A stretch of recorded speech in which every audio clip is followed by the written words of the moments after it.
Hello, I'm Glenn W. Hunter, and with me today, I have Joyce Clark, Tamika Carter, Shor Denny, and James Woods, and we are here with TIPS IE, Trauma Informed Prevention Services. And boy, today we're going to talk about trauma in virtual learning. Riverside County Office of Education tomorrow starts providing Google training for teachers, instructors, and any other individuals who may interact with students as we start a virtual learning environment, particularly here in Riverside. What should those kids expect? Or more importantly, what are those teachers, what should they expect? May I start off with some facts, a few facts? Okay. Illuminate us. Number one, through this summer process, school districts and even some individual teachers and counselors have been asking questions of the virtual schools, the distance learning schools that have been in operation for years. They've also been looking at other countries and what they've been doing who were in the virus before us. And a number of teachers have been taking professional development classes on their own through the summer, which have been provided by different webinars throughout the country. Since this is a brand new animal, teachers were smart enough to know that they were, and I use this word loosely, not getting the engagement of students through the summer that they wanted to get. And they took responsibility for that. So teachers and, like I said, school districts and principals were very well aware that they needed to up their game during the summer. So in an environment where they weren't getting engagement, were you able to get any input as to what were some of their major struggles or what fears were keeping them from accomplishing that goal? Overarching, they don't know how to teach online. They just don't, because that's not what they learned in college, period. Everybody became a Zoom baby in March, period. That's it. That's really it. The technology, we have teachers with varying levels of knowledge of how to use technology. You know, Google Classrooms is probably rich, super richer than they already were. Because we have teachers who, again, some of them are barely using the email system. You know, I've worked with schools where the emails aren't even listed on the school's website. And then we have teachers who actually, a lot of our younger teachers have grown up in programs like the ILAC program at OU that teaches people instructional design and course content and always has a technological mindset as they are teaching or, educating their teachers.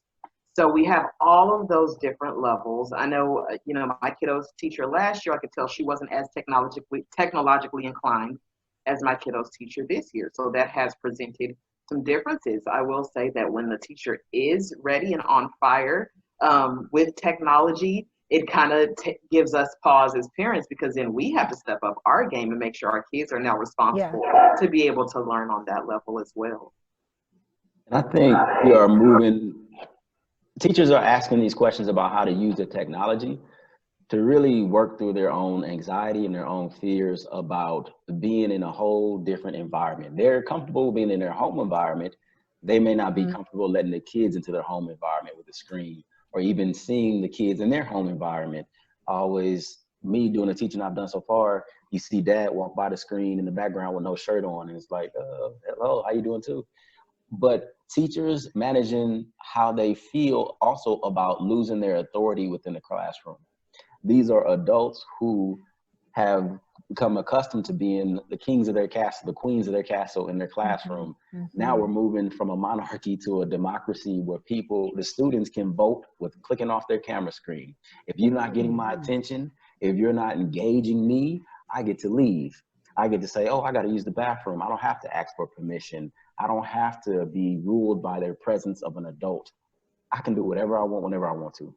Now, the kids who want to learn, they're going to be there. They're going to be engaged as much as possible, just like in traditional school, person to person.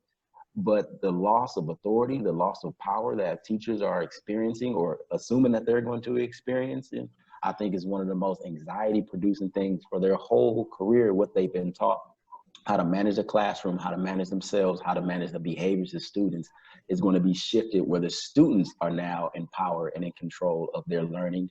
And that it's scary for us as adults anytime to lose the perception of power that we have. I think that's important for so many reasons. I'm sorry, because that's, in some ways, that's a good thing. It does. I know last time we talked, someone was saying to me, well, that means your kid's going to have to be more responsible. So in some ways, it's bringing our teachers to a level of accountability. You know, I as a parent can walk right into the kitchen and see what's being spoken in my kid's classroom. You know, I can now have access to noticing that she never gets called on, or he's always the one that's called on. And so it's got to be very uncomfortable. I know it's got to be very uncomfortable for teachers to now present an entire lesson. I hear my kids' teachers saying, okay, Jimmy, turn your camera off. Okay, John, we don't need you in the chat box. And so for me, that brings this question. This is what's been echoing in my mind. What does a disciplinary referral process look like online? What is a virtual disciplinary process? What does behavior intervention in a classroom look like now? Is that an opportunity for CBOs or social workers or someone else to come in and provide that? And what does that look like? So that's kind of something that's been on my mind lately. I don't think they I understand. I do agree that the teachers have lost some control, but I don't think that the child has the control. I think that the family has the control at that point, right? We and the educators have always wanted to have a partnership with the parents for education, and this gives them a chance to do that. I don't see. I mean, as far as prevention, coping would be partnership. Right, for us to be able to move forward in this and to educate our youth, we need to find common ground and how we can work in that ground, and that is partnership. So when you're saying that there's a training going on, I'm hoping, I saw it, and I am hoping, because I don't remember, if parents are invited to that. Right, I'm wondering what are the partnerships that are being set. Because that is a way to reduce the trauma for the parent. It's a way to reduce the trauma for the teacher and the youth, because they have now a universal accountability that they had in a classroom. Now they can have it at home. I don't agree. And that's probably because I am a parent that homeschooled my child. So I do not agree that chaos happens when youth are at home. I do think that the parents now have to, you know, and it doubles and triples with each child, right? I mean, you know, multiple kids in the home, having to be homeschooled at different levels.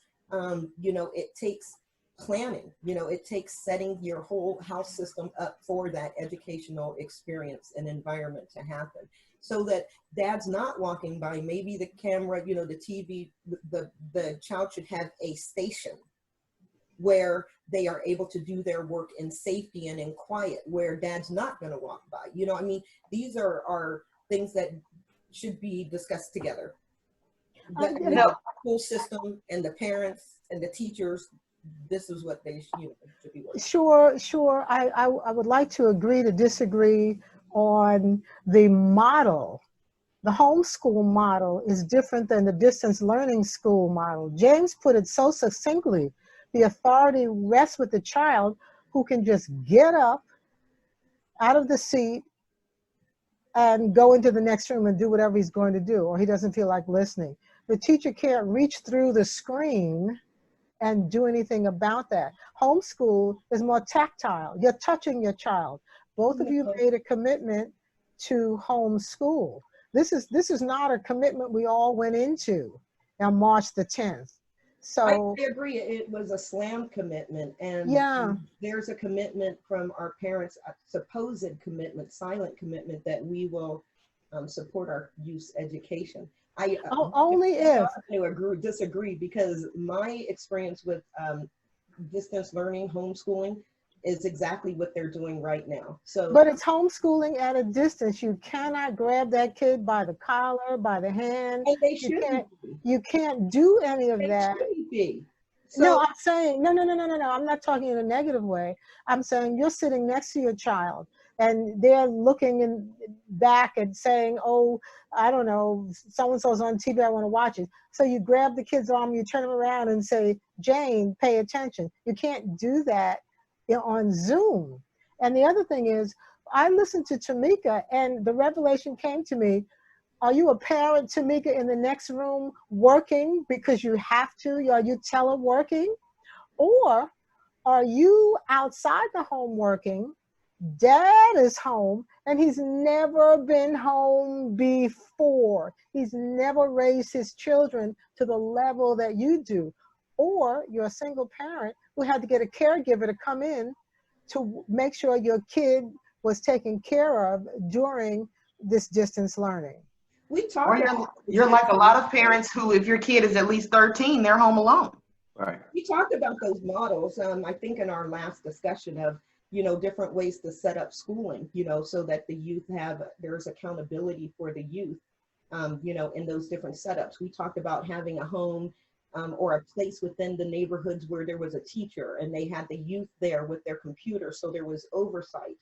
So there are different models that these families need to be looking at or trying to see how the school district is going to be able to support these learning centers, you want to call them whatever. So it's a new way of looking at it. It's not, and again, I'm going back to the teachers have lost the control of being able to, as you said, walk up to a youth and touch them, which they shouldn't have done in the first place. That's not a negative. That's the youth, the parents now have a chance, and the teachers have. Again, I'm repeating. And I agree with you in that, and that's what I was saying. The traumatic part is for the teachers who did come in with the authoritarian view of teaching. They're going to struggle. I don't know if that's the majority or the minority, but the teachers who always believe that first I have to work on engaging the children instead of forcing this information down their throat.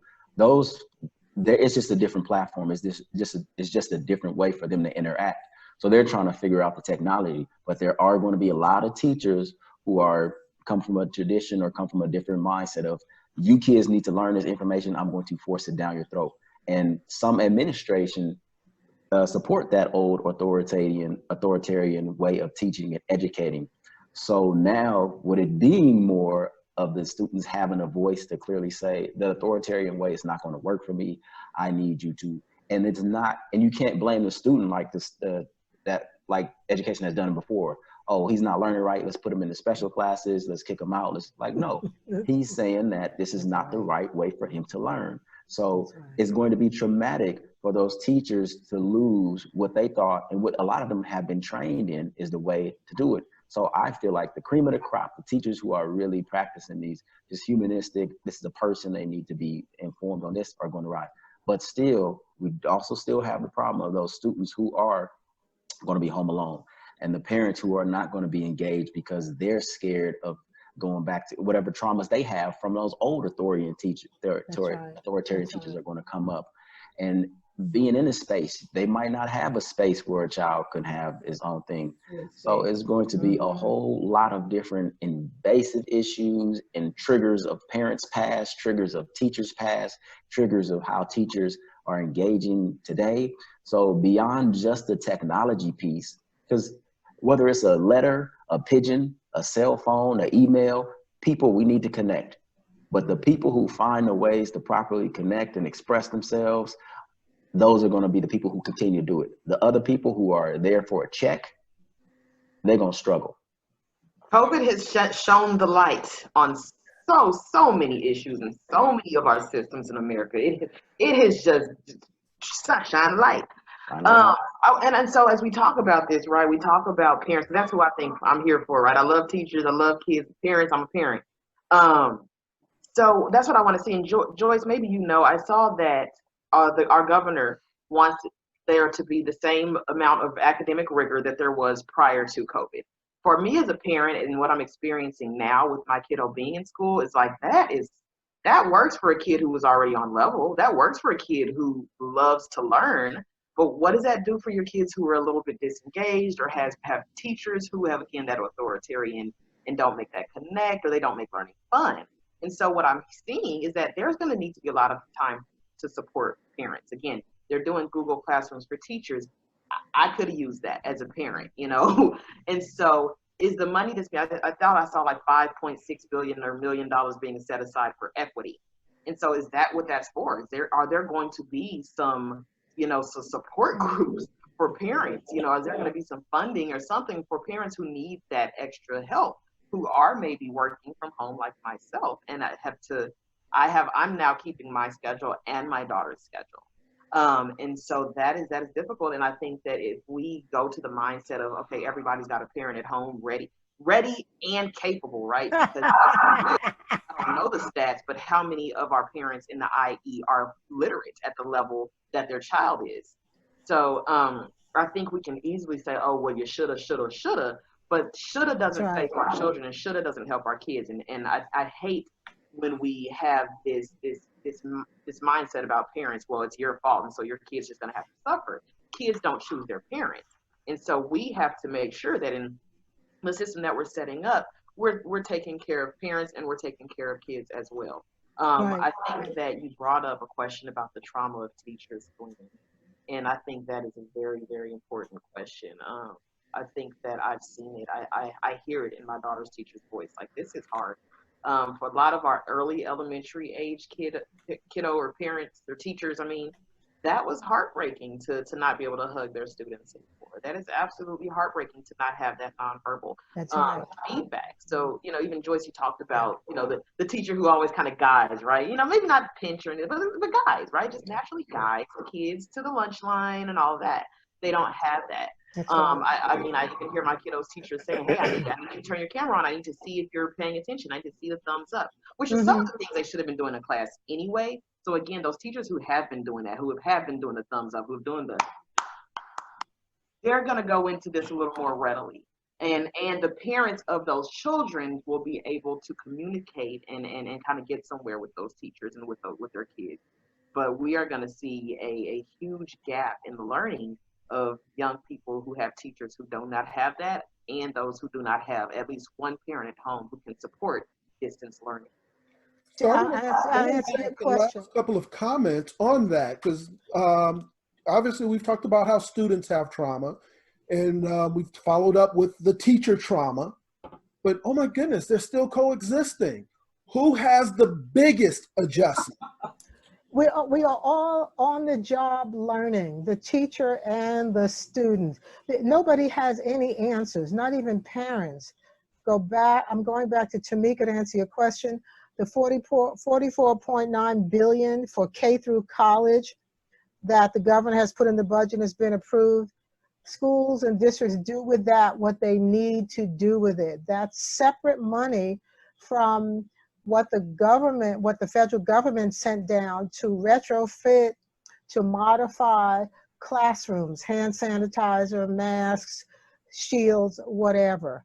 Neither is enough. And this is just my opinion, the reason why it's not enough is because there's no floor plan, there's no blueprint of which way to go. We are living in such uncertainty as to what to do next, that everyone is hoping that whatever spaghetti they throw at the wall sticks and it's got the right answer.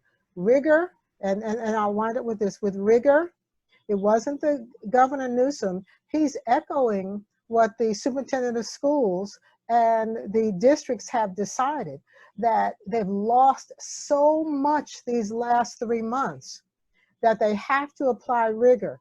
They're asking people online to tutor, to volunteer tutor kids, just to catch them up before August 15th and school starts. So if your kid needs a tutor, go online to the governor's website so he can get tutoring.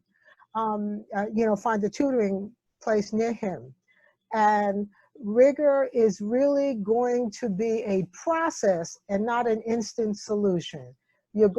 Come January, your kid is finally going to be settling in. Come December, if Christmas hasn't diverted them or distracted them, that rigor is just so important to catch up, for them to hopefully stay with their classroom. And again, they're asking for tutors so that those young people who were behind can catch up to the playing field. Everything that they're doing is virtual, from what I've seen in James, I think all that they're looking at is virtual. They're allowing the teachers, you know, to be on campus. Even if they do bring the youth back on campus, they are not allowing anyone else on campus. So all programming will be virtual from this point on. So even as we talk about the trauma and the learning gap, or, you know, that we have with the teachers and that we have with our youth, right now, we're still only talking about the base school experience. We're only talking about math and history and science. We're not talking about any athletics. We're not talking about the arts. We're not talking about any community-based organizations and how they're going to survive and make an impact with the youth in their area of expertise. So when we talk about that, we've got to come back and talk about maybe the community experience, which are those individuals out there who have created organizations that have worked and planned and built their programming for youth on campus, basically, that are now going to have to find a virtual way of showing impact for their youth. So Yes, all of us are kind of in this together, as you said, Joyce.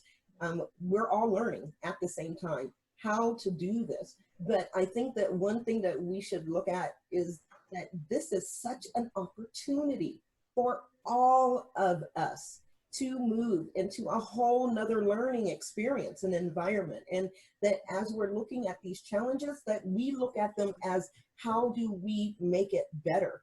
For each of these points that we've put out that are these challenges, they're not stops. They're how do we work around it so that everyone can benefit, and that our youth, who is the focus of this, gain the education that they're supposed to, you know, that we are as a nation supposed to provide to them, right? So as we talk about this and we have all of these, you know, everybody is freaking tripping right now. We're all traumatized and we're all stressed out, and we're all looking at how we can support our babies. And that's where I think all of the emotion comes in. How do we support our babies? And I think that the youth are resilient and they'll adjust. And the youth has been accustomed to working on screens for a while already, talking to their friends. They're going to be a weird generation, but they're all going to be weird. So they're going to get along. And Joyce, as you were saying, I hope that Santa doesn't get COVID, so Christmas doesn't get canceled, and we can continue to move forward and learn to adjust to what this is going to look like and what this is going to feel like. Because as Shor was talking about, the athletics, as well as the social emotional, as well as the support systems that parents need, that teachers need, and that student needs, we're all going through a big adjustment, and we're all just figuring it out together. So as we talk about trauma in virtual learning, we can't escape the fact that the teachers have a lot of growing to do. I think we've circulated that. So rapid round, 1 minute, 90 seconds max. The extended summer is over. They got to get back to work. They're getting some training. What piece of advice do you have for that teacher, that seasoned, experienced teacher, to communicate and educate this year? Well, I'm going to address kind of both at the same time. I think, honestly, because we're adults, we have had more experience with adjusting. But because I do agree with James that our kids know they're no stranger to screens, though. And so it will balance out. So what the teacher possibly could do, and I'm not a teacher, I'll say that, is learn from the kiddos. Learn from the kiddos. Put whatever embarrassment or ego aside. We are definitely in a space where we are learning. Kids have been friends with their Roblox buddies in the Netherlands. They've been learning how to create intimate connections via the internet. So let's take a note from them and learn from them. Outstanding. Joyce, your thoughts? My thought is twofold. I'm going to take a page from Tamika and say, parents need training for virtual learning so that they can stay up with their kid and be a support. And my advice to the teacher is stay calm, stay flexible, and pray a lot. James, it's a tough one to top. It is. I agree, especially with the flexibility part. I do yoga, but teachers need training, parents need training, student needs Yes. training, and we all need to accept that this is a global pandemic. So nobody really knows. We're all just making it up. So roll with it. I know you went to college for years. I know you've been an administrator for years. I know this is the way you've been doing it for years. Yeah. Sometimes you got to put that aside and just allow a global pandemic to be a global pandemic. Yeah. Feel free to feel free. Sure. A global pandemic to be a global pandemic. I like that. I like that. I would say that work and keep your self-care up. That right now prevention is going to be the key. We're all stressed, so do things that are going to keep you calm. Have some nice chamomile tea during the middle of the day if you get stressed, or in the evening. Read, get the Calm app, CALM, to help you sometimes meditate during the day. Look at James Woods' That Yoga Dude's videos and do some yoga and some meditation. I think it's a time for us to breathe, and as he said, this is so much bigger than us. Our little moment in this, we need to try to live through it. So at the end, we can say, wow, look what we did through this, and look at where we came out on the other end. So I would say that it's a journey. Breathe through it and take care of yourself. Take care of your mind, because without you, there's nothing that you can do to help others. And before we go, Shor, tell the folks, how do they get a hold of us here at Tips IE? I want Joyce to do it, because Joyce is just amazing. Do that thing, Joyce. Thank you. And I always like this part. Trauma Informed Prevention Services, Tips of Inland Empire, Tips IE. You can call us 951-282-7173. And if you want to email us, tips.inlandempirecal, C-A-L, @gmail.com. Again, I'm Glenn W. Hunter. Thank you very much. As we've already indicated, pray for our teachers, pray for our children. Yeah. Pray for Most us. importantly, pray for us. Be safe. Thank you. Yes. Thank you. Bye-bye.